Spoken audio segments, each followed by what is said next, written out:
Yun po, mapagpalang ano po sa inyo. Narito po yung mga langis natin. Magandang panghaplas sa mutya o sa mga medalya.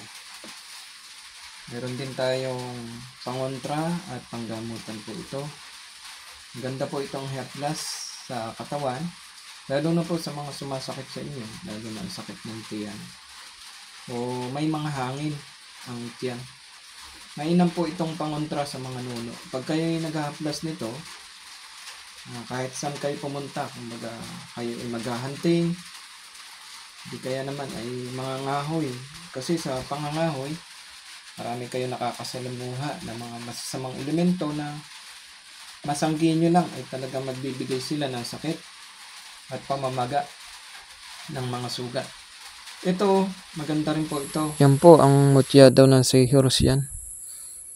Bihira po ang meron yan. Madalang na taong nagtatanga ng ganyan.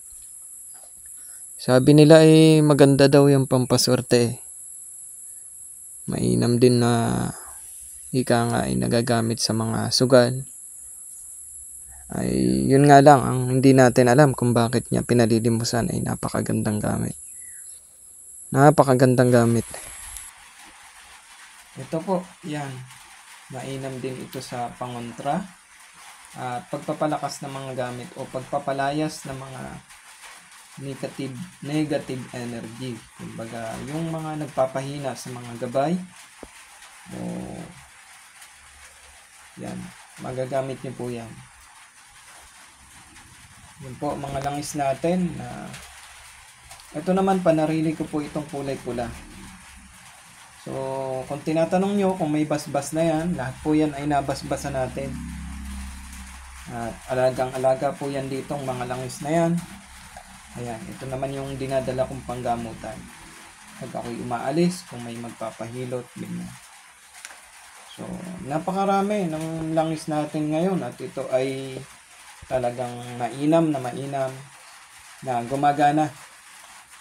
At nagpapagaling at nagpapalakas sa mga mutya at kumukontra sa mga nuno o anumang mga masisamang elemento. So, yan po ay basbas ng salita ng Panginoong Diyos. At yan naman ay ating kinuwan sa Kanya na mapalakas itong mga langis na ito. Ayan, alisin ko lang po ito. Ayan. So, ang nilalagay nating langis sa Diyos Ama, ayan, syempre yung may mga basbas na yan, hindi naman natin ito pinapabayanan at kahit man ito hindi atin, talaga namang ito'y ating inaalagaan. Kung makikita naman sa kanyang talagang gamit na gamit ito ng nagmamay-ari. At talagang mahusay po ito at walang katulad ang Sator na ito, Amambel.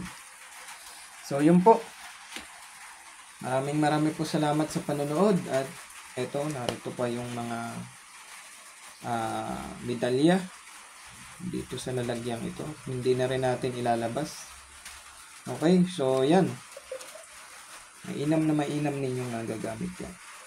Pangkaligtasan, pangpaamo, palubag. Nasaan na ba yung palubag natin? Yung pang may sagayuma to. Teka lang ho, hanapin natin yung palubag. Hindi man ito eh. Nasaan ba yung binasbasa natin ng palubag loob? Kasi ito yung may mga banaog, ulitin ko lang. May mga banaog pong itim yan at banaog na puti. So yun lang kasi madalang na ngayon ang pulang banaog. Yan, pasensya na po kayo. So yun po, yung palubag natin na inano dito kanina. Nasaan ba yun? Hindi ko makita. Ito yung may basbas sigurong palubag. Hindi ko po makita. Pasensya na kayo. Ito, nandito pala sa puting ito. Pero meron po yan sa mga pampaamo. Lahat na may binasbasan ko rin po yan ng pampaamo. Hindi nga lang talaga halos puro. Sige, maraming salamat.